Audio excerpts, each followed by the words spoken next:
Hello, my name is Megan Shaver, and this is my presentation on ADHD. ADHD stands for Attention Deficit Hyperactivity Disorder. According to the National Institute of Mental Health, ADHD is an ongoing pattern of inattention and/or hyperactivity impulsivity that interferes with functioning or development. ADHD is now one of the most common mental conditions in children. Approximately 6 million United States children from ages 3 to 17 have been diagnosed. 11.9% of boys and 5.5% of girls have been diagnosed, meaning that boys are more likely to be diagnosed with ADHD. The cause is still unknown, but research continues. Possible factors for the cause include genetics, environment, and some central nervous system issues at key development points in children. The biggest factor right now that researchers have found is genetics, but they are currently looking into environmental factors such as red dyes in food and other environmental factors like pollution and lead. Typically, ADHD children score less on intelligence tests because they have different executive processes. This does not mean that they are less intelligent, it just means the test is set up for brains that do not have ADHD, and ADHD children struggle with taking the test because of their executive process differences. Features of ADHD include inattention, hyperactivity, and impulsivity. Inattention may look like difficulty staying on task, sustaining focus, or staying organized. Inattention is not due to defiance or lack of comprehension. Inattention in an ADHD child is more out of their control. Hyperactivity may look like moving around frequently, excessive fidgeting, tapping, or talking too much, or restlessness. When ADHD occurs in adults, it typically looks more like talking too much or restlessness.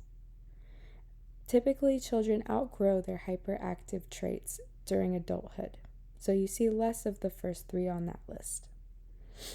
Impulsivity may look like acting without thinking, lacking self-control, and a desire for immediate reward or inability to delay gratification.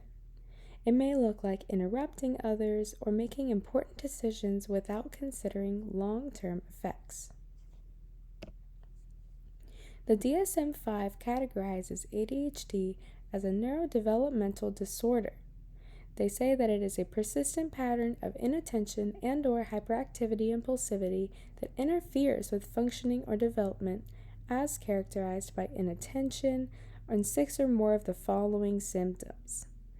It really focuses on inattention, hyperactivity, and impulsivity. They are also shown here. In the end, it is also said to specify whether there is a combined presentation, predominantly inattentive presentation, or predominantly hyperactive impulsive presentation.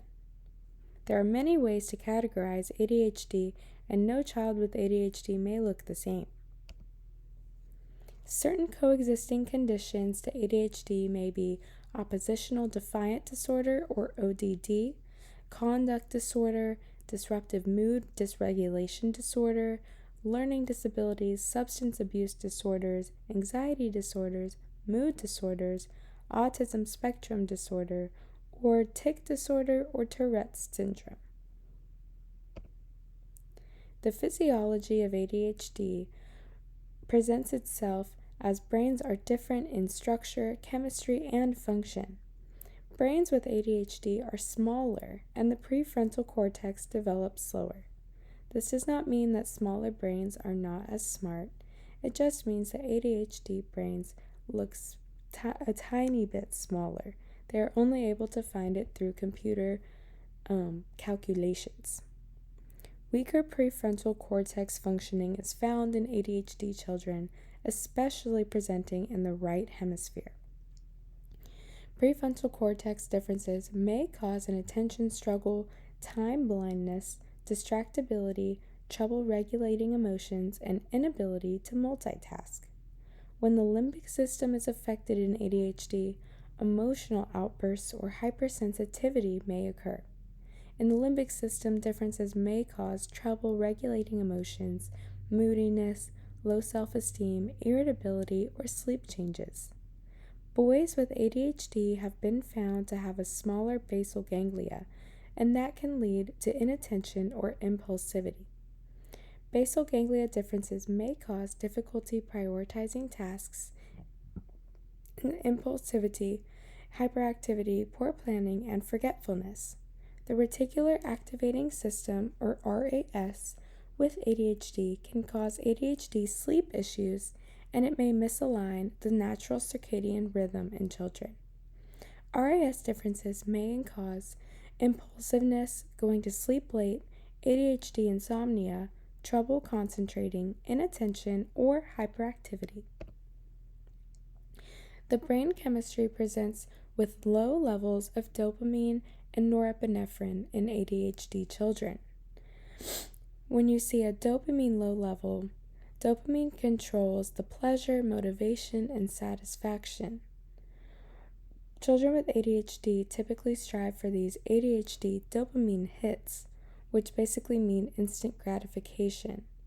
This may result in a hyperfixation because they are seeking a sense of accomplishment or novelty with small little things constantly. Norepinephrine results in stress reactions, attention, and arousal. A low level can cause low mood, depression, and chronic fatigue. It may show in ADHD children as sleep issues or anxiety. There are different treatment options for ADHD, but the most common is stimulant medications, such as amphetamines or methylphenidates. These may increase dopamine and norepinephrine. The most common type of medication for ADHD and most effective when combined with behavioral interventions. Behavioral therapy looks like modeling appropriate behavior, rewarding desirable behaviors, and punishing undesirable behaviors. They teach communication, reinforcement, structure, and discipline. They also teach to monitor their own behavior and give themselves rewards or praise for acting in a certain way. There is also a newer treatment called neurofeedback, which does have mixed findings, but the idea is that it can change brainwave patterns to promote longer attention. Certain considerations for parents or teachers considering a child with autism are that ADHD may not be cured, it may only be treated.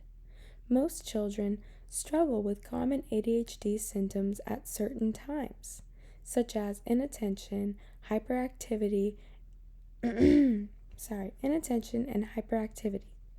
ADHD behaviors are more severe, occur more often, and they interfere with functioning socially, academically, or at work.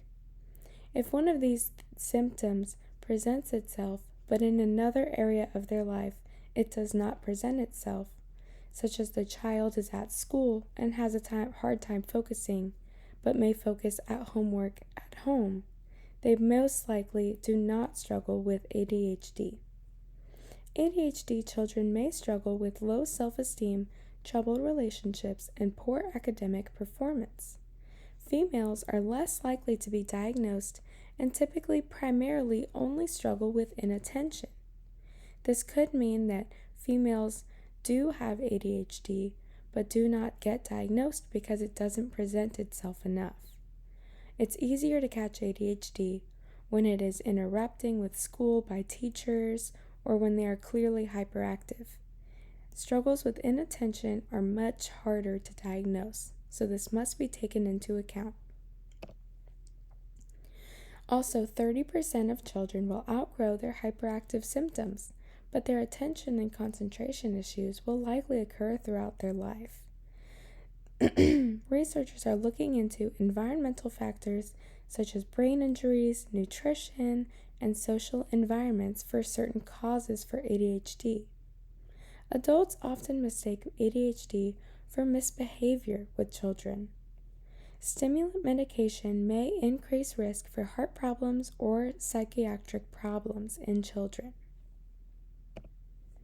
For references, I included the DSM from the APA, I included the PowerPoint slides from our teacher, I included the Mayo Clinic website on attention deficit hyperactivity disorder in children, as well as the National Institute of Mental Health, and I included the Choosing Therapy website that was on the PowerPoint slides.